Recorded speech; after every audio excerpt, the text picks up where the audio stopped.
because the region that I come from, which is Central America, the 5 smallest countries of all our region, Guatemala, El Salvador, Nicaragua, Honduras, and Costa Rica, right now, 2 of them, Nicaragua and El Salvador, are ruled by socialism of the 21st century. So how can I negotiate as a bloc when I have 2 countries that are not willing to open to free trade? And for these 3 ways to work, you need to understand something about Latin America. I had 2 slides, 2 pictures, if we could put them on, please. The first thing is Latin America has always been ruled by dictators. Then Fidel Castro comes in, and he is successful in making a Marxist guerrilla.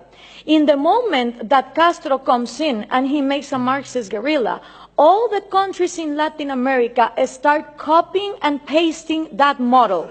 You had Marxist guerrillas everywhere, Guatemala, Nicaragua, Peru, trying to do the same thing as Castro, financed by the Soviet Union and with the intelligence of Cuba. 1989 comes, the Soviet Union collapses, and the left Marxist wing of Latin America, the socialist sectors, they are in trouble, because now they don't have the money of the Soviet Union to keep on going with these violent guerrillas, but they still want to come to power. So what do? Well, Fidel Castro gathers together with Lula da Silva, and they form the first Forum of Sao Paulo.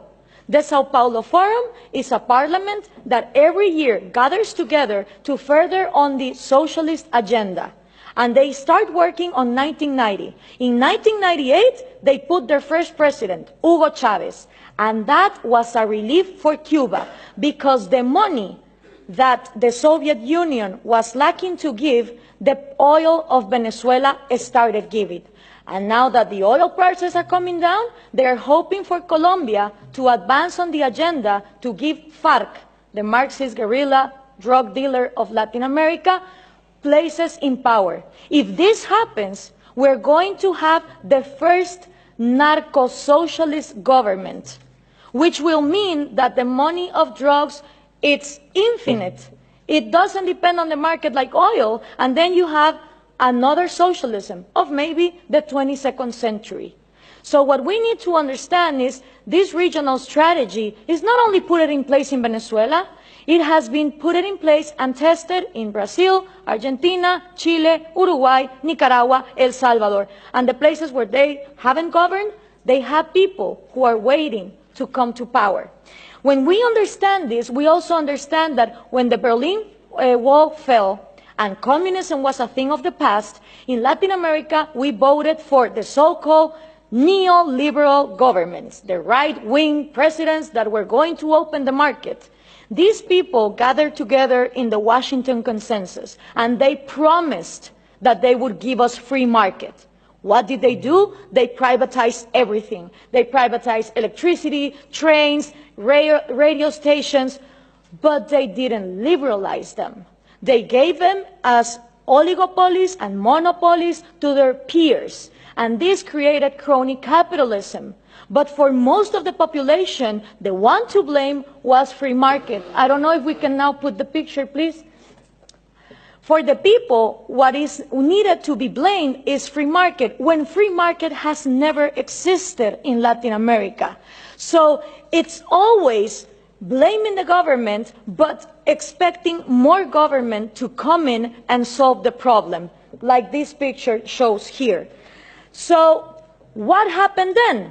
People started voting for socialism of the 21st century because they were going to, fix the mess that this crony capitalists did in the 90s. Venezuela was going to be the promised land. Caracas was going to be the New York City of Latin America. So what happened?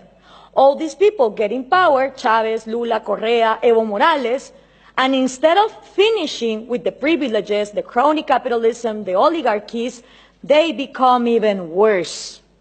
So why is this good news to us? Because people in Latin America don't know what to do. They tried with the right wing, and they think that too much of a free market failed, and then they tried for socialism of the 21st century, and it turns out that it didn't end poverty, it multiplied it.